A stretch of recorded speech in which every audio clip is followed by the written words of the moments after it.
Shri P V Anwar ചില കാര്യങ്ങൾ ഉന്നയിച്ചു. ആ പ്രശ്നവുമായി ബന്ധപ്പെട്ട് മുഖ്യമന്ത്രിയുമായിട്ട് പാർട്ടി സെക്രട്ടറിയുമായിട്ടെല്ലാം അദ്ദേഹം സംസാരിച്ചു. അദ്ദേഹത്തിന് ആ ഇഷ്യൂസിൽ ഞാനും പിന്തുണ കൊടുത്തിരുന്നു. നിരുപാധിക പിന്തുണയായിരുന്നു. 2 ഫേസ്ബുക്ക് പോസ്റ്റ് ഇപ്പോഴും ഉണ്ട്. തീർച്ചയായിട്ടും ഞാനതിലൊന്നും നിഷേധിക്കുന്നില്ല. അതിൽ ഞാൻ ഇപ്പോഴും ഉറച്ചു നിൽക്കുകയാണ്. ഞാനും മുഖ്യമന്ത്രിയുമായിട്ട് സംസാരിച്ചു, പാർട്ടി സെക്രട്ടറിയുമായിട്ട് സംസാരിച്ചു. മുഖ്യമന്ത്രി വളരെ അനുകൂലമായിട്ടുള്ള പ്രതികരണമാണ് നടത്തിയത്. കാര്യത്തെ സംബന്ധിച്ച് ഗൗരവപൂർവ്വം അന്വേഷിക്കും. ആരാണ് കുറ്റക്കാരെങ്കിൽ അവർക്കെതിരെ ശക്തമായിട്ടുള്ള നടപടി ഉണ്ടാകും. അന്വേഷണ റിപ്പോർട്ട് വരുന്നതുവരെ കാത്തിരിക്കണമല്ലോ, സ്വാഭാവികമാണല്ലോ. നമുക്ക് കാത്തിരിക്കാം എന്നും ശ്രീ പി വി അൻവറിനോട് ഞാൻ പറയുകയുണ്ടായി. പിന്നീടാണ് അദ്ദേഹം മറ്റൊരു എക്സ്ട്രീം ലൈനിലേക്ക് പോകുന്നത്. അതിനോട് യോജിക്കാൻ എനിക്ക് കഴിയുമായിരുന്നില്ല. അൻവർ നേരത്തെ സംസാരിച്ചു. അൻവർ പറഞ്ഞത് ജലീൽ ഒരു സാധുവാണ്, ഇപ്പോഴും മുഖ്യമന്ത്രി പിണറായി വിജയനെ വിശ്വസിച്ചിരിക്കുകയാണ് എന്ന്. കഴിഞ്ഞ ദിവസം അൻവർ പറയാണ്, കഴിഞ്ഞ ദിവസം ജലീലുമായിട്ട് സംസാരിച്ചപ്പോൾ നോക്കൂ, അടുത്ത മന്ത്രിസഭാ യോഗം വരുമ്പോൾ ഇക്കാര്യത്തിലൊരു തീരുമാനമെടുക്കുന്നത് കാണാം. അപ്പോൾ അടുത്ത മന്ത്രിസഭാ യോഗം ഇന്ന് കഴിഞ്ഞു, തീരുമാനമൊന്നും ഇല്ല. അതായത് അന്വേഷണ റിപ്പോർട്ട് വരട്ടെ എന്ന പതിവ് പല്ലവിയാണ്. ശരിക്കും മുഖ്യമന്ത്രി പറഞ്ഞ് പറ്റിക്കുകയാണോ? ഒരിക്കലുമല്ല. ഇതിനെല്ലാം തന്നെ ചില നടപടിക്രമങ്ങളുണ്ട്. നമുക്കൊരുപാട് കാര്യങ്ങൾ ഇതിനു മുൻപ് ഉണ്ടായത് നമ്മളുടെ മുന്നിലുണ്ടല്ലോ.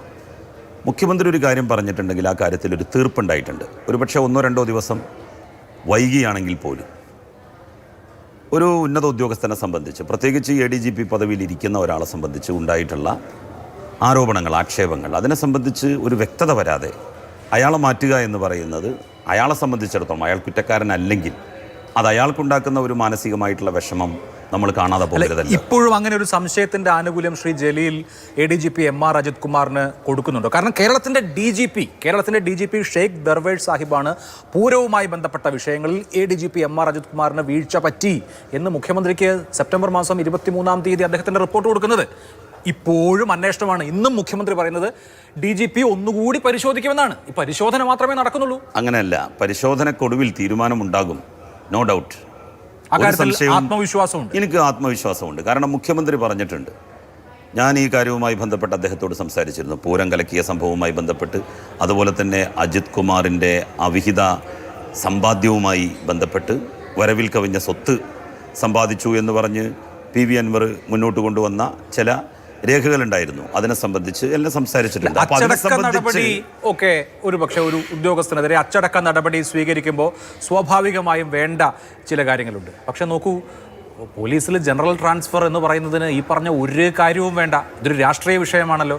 ചുമതല മാറ്റുക എന്ന് പറഞ്ഞാൽ അനായാസം നടക്കാവുന്ന കാര്യമാണ്. അപ്പോൾ ലോ ആൻഡ് ഓർഡറിന്റെ ചുമതലയിൽ നിന്ന് MR അജിത് കുമാറിനെ മാറ്റുക എന്ന് പറയുന്നത് പിണറായി വിജയനെ സംബന്ധിച്ച് ഒരു പൂ പറിക്കുന്നത് പോലെ അനായാസമാണ്. എത്രയോ ദിവസം മുമ്പ് നടത്താമായിരുന്നു, ചെയ്തിട്ടില്ല. ഒരു പൂ പറിക്കുന്നത് പോലെ ചെയ്യേണ്ട കാര്യമല്ല ഇത്. ഇത് സത്യമാണെങ്കിൽ വളരെ കർശനമായിട്ടുള്ള നടപടി തന്നെ ഉണ്ടാവേണ്ടതായിട്ടുണ്ട്. നോക്കൂ, അജിത് കുമാറിനെ ഒരു പൂ പറിക്കുന്നത് പോലെ ADGPയുടെ ക്രമസമാധാന ചുമതലയിൽ നിന്ന് ഒഴിവാക്കുക മാത്രമല്ല ചെയ്യേണ്ടത്. അദ്ദേഹം അതിനേക്കാൾ ഗൗരവതരമായിട്ടുള്ള തെറ്റുകൾ ചെയ്തിട്ടുണ്ട്. അദ്ദേഹം RSS നേതാവിനെ കണ്ടു. എന്തിനു കണ്ടു? അതിനെ സംബന്ധിച്ചൊക്കെയുള്ള അന്വേഷണം ഉണ്ടാവുകയും അദ്ദേഹത്തെ അതിനേക്കാൾ വലിയ ശിക്ഷാ നടപടിയിലേക്ക് കൊണ്ടുപോവുകയും ചെയ്യേണ്ടതുണ്ടെങ്കിൽ അതല്ലേ ചെയ്യേണ്ടത്.